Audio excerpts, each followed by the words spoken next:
こんにちは。न्यूज़ 18 India है यो कसो। आज मैं बात कर रही हूँ रवीना जी से। मायो, ये तो मेरा काम था। मुझे आपको इंट्रोड्यूस करना था। सॉरी, माफ कोई बात नहीं, अब मैं कर देती हूँ। मेरे साथ मायो जापान है, बड़ी फेमस इन्फ्लुएंसर हैं। वैसे तो वो जापानीज हैं, लेकिन इंडिया में मुझे लगता है आपके सबसे ज़्यादा फैंस हैं। स्वागत है सबसे पहले तो आपका। और इतनी शानदार हिंदी कैसे बोल लेती हैं आप? तो मैंने हिंदी में बीए किया है, तो 4 साल ओसाका विश्वविद्यालय में हिंदी की पढ़ाई की, और बीच में एक छुट्टी लेकर, 1 साल की छुट्टी लेकर दिल्ली में एक केंद्रीय हिंदी संस्थालय करके एक स्कूल है, तो वहाँ पे भी पढ़ाई की। तो कुल मिलाकर 5 साल। तो आप तो बहुत, मुझे लगता है आप तो एकदम परफेक्ट हिंदी अब बोलने लगे हैं। कैसा लगता है आपको इंडिया? बहुत अच्छा लगता है। वैसे मेरी हिंदी परफेक्ट तो नहीं, बिल्कुल नहीं है। नहीं, मुझे लगता है बिल्कुल परफेक्ट है। नहीं। जो दर्शक हमारे साथ जुड़े, कोई नहीं कहेगा कि परफेक्ट नहीं है। Thank you. पर अभी तो मुंबई शिफ्ट हो गई, 3 महीने से मुंबई में रह रही हूँ, और बहुत अच्छा लगता है। वहाँ के एक होस्ट फैमिली है, दोस्त है, तो बहुत अच्छे से मेरा ख्याल रखते हैं, तो बहुत अच्छा लग रहा है। Yes, you so cute too. मुझे लगता है कि जो दर्शक हमारे साथ जुड़े हैं उनकी सेम बिल्कुल मेरे जैसी राय होगी। अच्छा, मैं बहुत सारे इंटरेस्टिंग सवाल भी आपसे पूछने वाली हूँ। तो आप अब इंडिया में रहती हैं, तो आपको क्या यहाँ पर अच्छा लगा? फिल्में देखती हैं, बॉलीवुड गाने सुनती हैं, क्या यहाँ पर आपको अच्छा लगा? बहुत चीज़ें हैं। एक तो वैसे मैंने कहा था, दोस्त और मेरे होस्ट फैमिली जो लोगों के साथ के बहुत स्वागत करते हैं, मिलजुल कर रहते हैं, तो ये बहुत अच्छा लगता है कि विदेशी होने के बाद भी बिल्कुल आइसोलेटेड फील नहीं होता है, तो वो बहुत बढ़िया। और दूसरा खाना, मुझे दही पूरी, पानी पूरी सब बहुत पसंद है। तो खाना भी बहुत अच्छा लगता है। और फिल्म तो ऑफ कोर्स मैं बॉलीवुड और टॉलीवुड, लाइक तमिल, तेलुगु, हिंदी, ये सब थोड़ा थोड़ा देखती हूँ। तो वो तमिल तेलुगु भी सीख लिए क्या फिर? नहीं, सीखा तो नहीं, लेकिन एक्चुअली जैसे कि RRR मूवी जापान में रिलीज हुआ था, वो बहुत बड़ा हिट था। तो जापान में साउथ इंडियन मूवीज भी बहुत पसंद देखी जाती है। हाँ, तो मैं ऐसे सबटाइटल के साथ थोड़ा बहुत देखती हूँ। तो बॉलीवुड की आपने बात की, फेवरेट एक्टर कौन है आपका? बहुत मुश्किल सवाल आप पूछती हैं। पर मुझे, I mean, my crush is Ranveer Singh. Ranveer Singh, हाँ। और मुझे एक तो संजय लीला भंसाली जी की फिल्में बहुत अच्छी लगती है, बहुत सुंदर है, और भारतीय परंपरा को बहुत सुंदर तरीके से दिखाते हैं। और वो रामलीला, गोलियों की रासलीला, दीपिका पादुकोण, रणवीर सिंह, उनके दोनों के जो केमिस्ट्री, वैसे वो कहा जाता है कि उसी फिल्म शूट करते करते दीपिका रणवीर सिंह स्टार्टेड डेटिंग। तो मुझे लगता है कि मैं देख सकती हूँ कि दोनों के जो केमिस्ट्री शुरू हुआ था, वो बहुत मुझे अच्छा लगता है। तो उसका कोई डायलॉग याद है क्या? कितनी बार देखी? पता नहीं, 4-5, लेकिन वो मुझे लगता है थोड़ा गुजराती मिक्स्ड हिंदी है, तो कोई ऐसा डायलॉग नहीं है जो मुझे याद है। लेकिन दीपिका जी की डायलॉग की बात करूंगी तो मैं बोल के दिखा दो। चलो ठीक है, ओके। एक चुटकी सिंदूर की कीमत, तुम क्या रमेश बाबू, तुम क्या जानो रमेश बाबू, आशीर्वाद होता है एक चुटकी सिंदूर, हर औरत का ख्वाब होता है एक चुटकी सिंदूर। That's really nice. अच्छा, मुझे लगता है डायलॉग तो हो गया। कोई आपका पसंदीदा गाना है तो वो भी गा के, आई एम श्योर आप बहुत अच्छा गाती होंगी। गाना मैं बहुत खराब, कोई बात नहीं, कोई भी खराब भी सुन सकते हैं, नो प्रॉब्लम। चलो स्टार्ट। गुलाबी आंखें जो तेरे देखी, शराबी ये दिल हो गया, शराबी, नो 1 मिनट, कट। ये कटेगा नहीं। ओके चलो, अगेन वंस मोर। ठीक है, रिहाज करने दो। गुलाबी आंखें जो तेरे देखी, दीवाना हर दिल हो गया। ओके, दीवाना हर दिल हो गया। थोड़ा सा कोई और एडिटर है ना, मैं थोड़ा सा अच्छा, लिरिक्स ठीक है। जब तक आप लिरिक्स बता रहे हैं, मैं दर्शकों को बता देती हूँ कि वैसे तो ये जापानीज हैं, जापान से ये यहाँ पर आई पढ़ने के लिए, लेकिन अब मुझे लगता है कि सोशल मीडिया पर किसी भी प्लेटफॉर्म पर आप चले जाइए, you beat Instagram, Facebook, YouTube, सबसे ज़्यादा फॉलोअर्स इनके हैं। और अब मुझे लगता है कि वो जापानीज से ज़्यादा तो भारतीय लोग इनको प्यार करते हैं। अब जल्दी से हम गाने का इंतज़ार कर रहे हैं आपके। कोई और जिसका लिरिक्स आपको याद हो? नहीं, आ गया। ओके, एक लाइन ही है, एक लाइन ही चलेगा ना? नहीं, एक लाइन से तो काम नहीं बनेगा, कुछ और थोड़ा 2-4 लाइन। अच्छा ठीक है। ठीक है, अभी लोडिंग, ठीक है, ये तो थोड़ा अंडरग्राउंड है ना। ठीक है, मैं कोशिश करती हूँ। गुलाबी आंखें जो तेरी देखी, शराबी ये दिल हो गया, संभालो मुझको ओ मेरे यारों, संभालना मुश्किल हो गया। वेरी नाइस, बहुत सुंदर।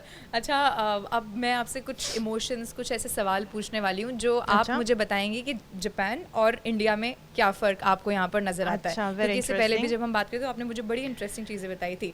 तो इमोशन में क्या फ़र्क है? जैसे आई आस्क यू, यहाँ पे प्यार जाहिर करने का तरीका होता है आई लव यू, जापान में कैसे करते हैं? वैसे जापानीज में सीधा अनुवाद करेंगे तो स्की देस ऐसे बोलते हैं, लेकिन ये फेमस एक चीज़ जो है कि जब इंग्लिश बुक इंग्लिश से जापानीज अनुवाद हुई थी तब वहाँ पे आई लव यू लिखा था, लेकिन आई लव यू को वो जो ट्रांसलेटर ने लिखा वो चांद इतनी सुंदर है, तो मतलब ये बोलता है कि जापानीज लोग सीधा सीधा बात नहीं करते हैं, जो थोड़ा सा सटल एक्सप्रेशंस या जैसे कि थोड़ा व्यवहार से दिखाते हैं कि आई केयर अबाउट यू, पर इतना सीधा सीधा बोलते नहीं है। तो जब जापानीज लोगों से थोड़ा डेट करने को सोच रहे होते तो थोड़ा ध्यान रख सकते हैं कि जो ये लड़की या लड़का बोलता है या बोलती है वो शायद दिल से नहीं, मतलब वो थोड़ा सा अलग है कि एक्सपेक्ट कर रहे हैं कि बाकी चीज़ों को मिलाकर ये सोचा जा रहा है कि ये क्या सोच रही है। अच्छा, अब चूंकि बॉम्बे में अब आपने बताया आप रहती है, तो अब आपने सोचा कि एक्टर बनना है या कुछ ऐसा करना है, क्योंकि आपके तो बहुत सारे फॉलोअर्स हैं, लोग आपकी जो आप एक्टिंग रील्स डालती हैं उसको बड़ा पसंद करते हैं। Thank you very much. तो एक्चुअली मैं 3 महीने पहले मुंबई शिफ्ट हो गई और उसका एक कारण ये था कि मैं थोड़ा सा फिल्मों में काम करना चाहती हूँ। तो मुंबई में 2 एक्टिंग वर्कशॉप्स लिए हैं, एक नीरज का सर का वर्कशॉप और दूसरा सौरभ सचदेवा सर का वर्कशॉप। तो दोनों करके ऐसा नहीं कि मुझे नहीं लगता कि मैं अच्छी एक्टर बन गई हूँ, पर फिर भी आजकल ऑडिशन देना भी शुरू किया है, तो देखते हैं कोई अगर प्रोजेक्ट है तो मैं ज़रूर करूँगी।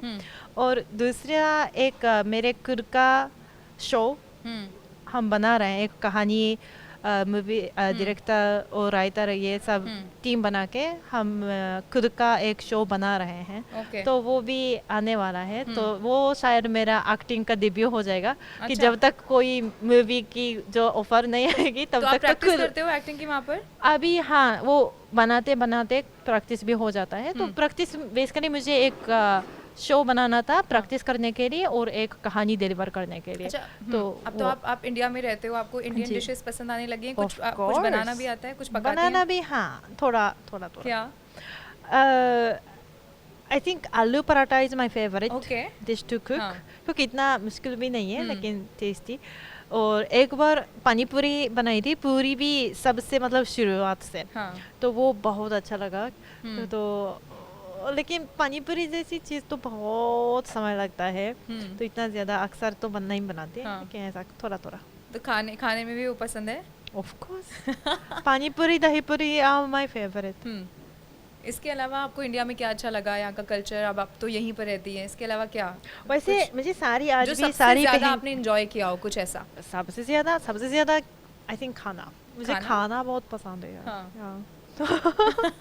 और मुझे स्ट्रीट फूड खाना बहुत पसंद है कि अलग अलग जगह जाके, जैसे कि फेमस मुंबई में रहती तो फेमस वड़ा पाव की दुकान या कुछ दही पूरी के मानसून चाट करके मेरी फेवरेट स्ट्रीट फूड के जो ढाबा टाइप का, तो ऐसी जगह जाके खाना खा के और फिर व्लॉग बनाना मेरा शौक है। तो अब वहाँ से अच्छा, यहाँ पे रहते हुए कभी कोई ऐसे लोग मिलते हैं जो जापान से आए हों और फिर वो देखते हो कि you are doing really good? जब मतलब इंडियन मतलब बाहर से आए हो यहाँ घूमने, एंड देन आपको मिले हो बाहर, क्योंकि अब मजा आता होगा ना। आप तो अब स्टार हो चुकी हैं वहाँ पर भी, आई एम श्योर। मतलब मुंबई में भी कुछ जापानीज लोग तो रहते हैं, तो उनसे वो जैसे कि आजकल कोलाबा मार्केट और इंडिया गेट ऐसे साइटसीइंग स्पॉट्स में जाऊंगी, तो कुछ जापानीज लोग भी हैं, लेकिन वे लोग मुझे नहीं जानते ना, पहचानते हैं। तो जापानीज लोगों का ये बात है कि अनजान लोगों से बात नहीं करते हैं, तो देख के पता चलता है कि ये जापानीज होगा, लेकिन हम आपस में बात नहीं करते। लेकिन जब ऐसी जगह जाऊंगी तो इंडियन लोग जो है वो जो मुझे पहचानते हैं तो उन लोगों से बात शुरू हो जाती है। एक कॉमन सा कॉम्प्लीमेंट अगर मैं आपसे पूछूं तो क्या मिलता है आपको, जो आपको लगता है कि तो हिंदी बोल रही है? आपकी हिंदी बहुत अच्छी है, ये तो आई थिंक बहुत लोग थैंक यू वेरी मच बोलते हैं। मुझे ऐसा नहीं लगता है कि मेरी हिंदी अच्छी, मतलब नहीं है। और ये कॉम्प्लीमेंट के ऊपर हमेशा थोड़ा अजीब लगता है कि मैं आपकी हिंदी बहुत क्यूट है। क्यूट है? हाँ, इससे क्या समझ में आता है? मतलब क्या बोलते हुए प्यारी लगती है? हाँ, ये तो इससे समझ लाइक मुझे लगता है कि लाइक थैंक यू, पर इसका मतलब मेरी हिंदी नेचुरल नहीं है कि नेटिव स्पीकर की तरह बात नहीं कर पा रही हूँ। तो क्यूट वर्ड सुन के मुझे लगता है ठीक है और भी सीखना है और सीखना है। अच्छा, आपको सिर्फ बोलने आती है या पढ़ भी लेती है हिंदी? पढ़ भी लेती हूँ, पर हाँ पढ़ भी लेती हूँ। अच्छा, ये मैं पढ़वाऊँ आपसे, मैं आपका टेस्ट ले लेती हूँ। क्या क्या लिखा है? चौपाल, अब भारत की बारी, और लाइक इंडिया, न्यूज़ 18 इंडिया। ठीक है, ओके, यहाँ पे और हिंदी नहीं। हाँ, तो बीए किया है हिंदी में, इसलिए मतलब शुरुआत से लाइक आ ई वो ये लिखने से मेरी पढ़ाई शुरू की थी। और जैसे कि प्रेमचंद की कहानी वगैरह भी हिंदी में लाइक लास्ट ईयर में पढ़ रही थी। तो किताबें भी पढ़ती हैं आप हिंदी? नहीं, ना ज्यादा, मतलब पढ़ने का ज्यादा शौक नहीं है। पर मूवी देखती हूँ। मूवी देखते हैं। और कौन कौन सी फिल्में आपको अच्छी लगी? कुछ और जो आप बताना चाहें आप, या फिर कुछ और एक्ट जो आपको सबसे अच्छा लगा हो? सोचने दीजिए। RRR is also my favorite. Baahubali भी बहुत अच्छा लगा। बॉलीवुड में मुझे लगता है गुजारिश। ओके, गुजारिश, ख्वाहिश, गुजारिश, ठीक है, ओके, मैं समझ गई। संजय लीला भंसाली का जो ऋतिक रोशन का, वो it's actually underrated movie I feel.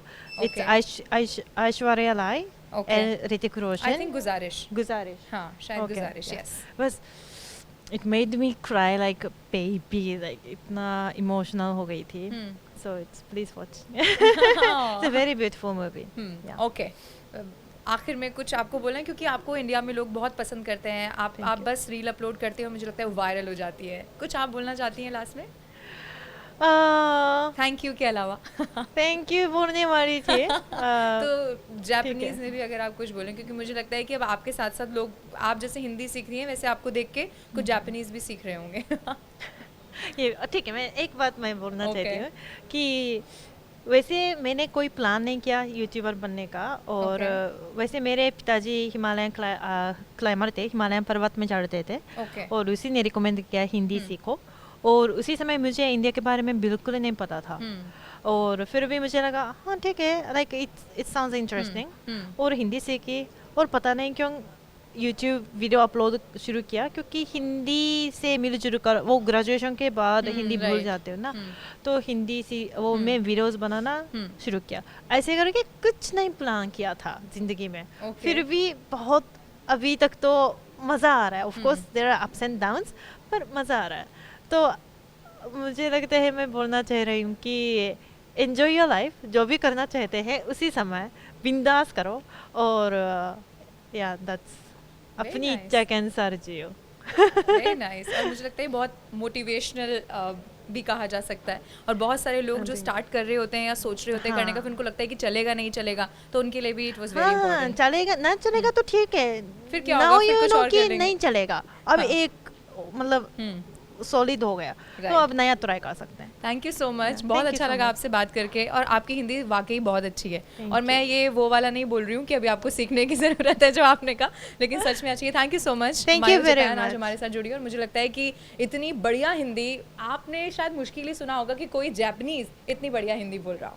Thanks. Thank you very much.